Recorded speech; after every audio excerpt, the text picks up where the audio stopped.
Good afternoon, sixth grade Bobcats. Welcome back to what I surely hope will be another great week for you here at the Helena Middle School. On this week's Bob lesson, I'm going to start sharing my top 5 tips on how to academically be your best at HMS. Got a special thanks going out to some of the sixth grade teachers who helped me record these. Being your best academically is just one piece to being your best here at HMS, and it's a very, very, very important piece. Anything you do in life, you need a game plan on how you're going to be your best, and today I'm sharing 5 of my top 10 tips with you. So buckle in, pay attention. Hope you guys enjoy this Bob lesson, and as always, go out and make it a great week at the Helena Middle School. All right, as promised, this week's Bob lesson is titled Your Guide to Academic Success Part 2.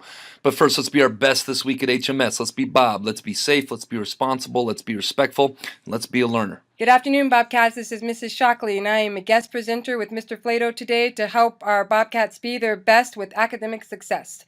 Tip number 1, come prepared for class. For some of you, that means actually getting yourself to school.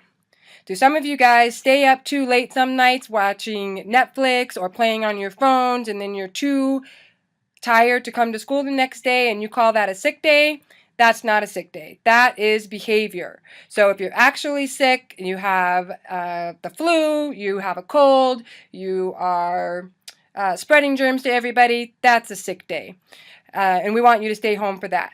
But if you're not sick, it's your job to get to school because school is your job. You need to come with assigned homework and your projects completed. Don't be trying to fill in those homework assignments when you're walking in the door and you got a few minutes to try to complete your homework. Try to get that stuff done before you come to school. And then coming in focused with outside issues, remaining outside. Get your mindset right and make sure that you are focused on school. Getting to class on time, no lingering in the halls, walk and talk with your friends as you get to where you're going, but try not to be late to class because your teacher has a wonderful lesson prepared for you and they want to get it going and they need you to get there on time. Bring your proper materials to class. Thinking a step ahead if you have a crazy logistical schedule. If you've got one class on one end of the building and you've got another class on the other end of the building, you might not have time to stop at your locker in between every class. So plan ahead, bring your materials, and make sure you get to class on time. Hi, I'm Mrs. Erickson. I'm your guest speaker today for your Bob lesson. Tip number 2 is be an active listener. You have 2 ears and 1 mouth for a reason. Means you have to listen twice as much as you actually do the talking. Students make more mistakes and miss more information from not listening than any other reason. It is actually physically impossible to be talking and listening at the same time. Remember, focus on recognizing whether it is time to listen or time to speak. Hey, good afternoon, Bobcats. This is Mr. Hogan here, bringing you tip number 3 of following directions. So why is it important to follow directions? Well, here's a couple things to ponder. What would happen if you play your favorite game without any rules? Well, the game would not work, and I'm sure all of you have been there. When everyone doesn't know the rules, the players get frustrated. And it's even more frustrating for the people who know the rules or have listened to the rules and are trying to play by the rules when everybody else is breaking them. So that's very frustrating. Or what would happen if you took a road trip to California without any directions? I bet most of you could go the correct direction, but it might take you forever to get there, as you will probably not follow the best route to California. Believe it or not, your teachers don't speak just to hear themselves talk. All right, we try to lay down the rules for the game. We want to give you a map to California. We want to lay down the rules for you to be successful. We want to lay down a map for you to be successful. So if you listen to directions and you follow the directions, you will be more successful. This is Mr. Hunthausen, a guest for Mr. Flato. He's got this organized for me. Tip number 4, be organized.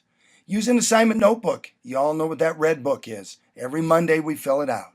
Write down assignments as soon as they are assigned, along with due dates and instructions.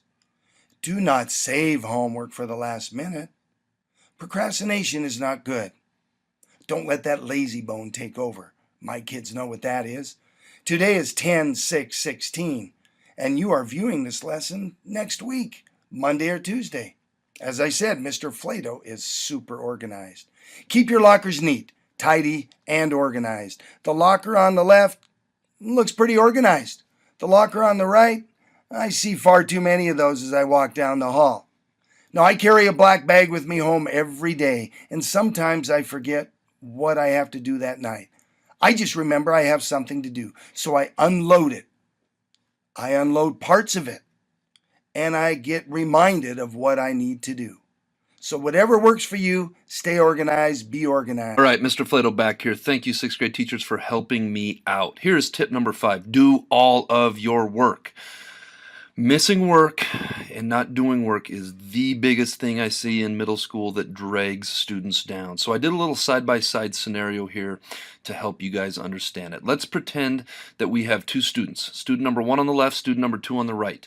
Student number 1 and 2 do the exact same on 1, 2, 3, 4, 5, 6, 7. 6 out of the 7 assignments, except for 1. Assignment number 3, student number 2 did not do.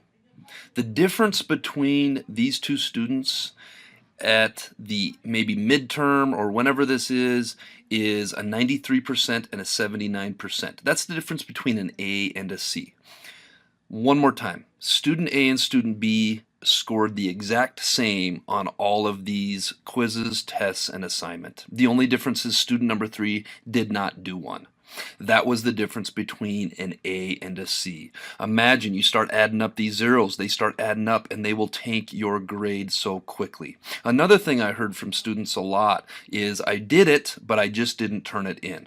Well, let me ask you this.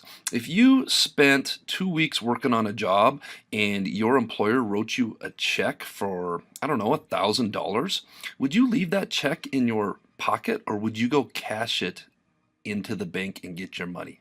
Something to think about. If there's anything I can stress to help you be successful this year, it is do all of your work. Zeros will kill you. All right, we're on to this week's quote of the week, and it is, note to self, that is you. You got to do this for you, not for anybody else. Do it for your parents, do it for your family, of course, but do it for you. This is for you. This isn't about anybody else. Live for you, honor you, never lose sight of that. This is your life. You only get one life. Make the most. All right, this week's Jelly Bean Question of the Week winners. Nyasa, I apologize if I didn't pronunciate that correctly. Father Gill, Sally Tagg, Amelia Williams, Morgan Brown, Timothy Wilkins, and Erilyn Marlowe. The answer was they were born in different years. You can be born on the same day of the month, same day of the week, but be born on different years.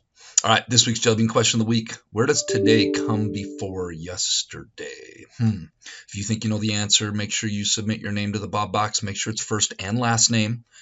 Every week I do this. I have a first name with no last name or no name at all that I draw, and I have to put it back.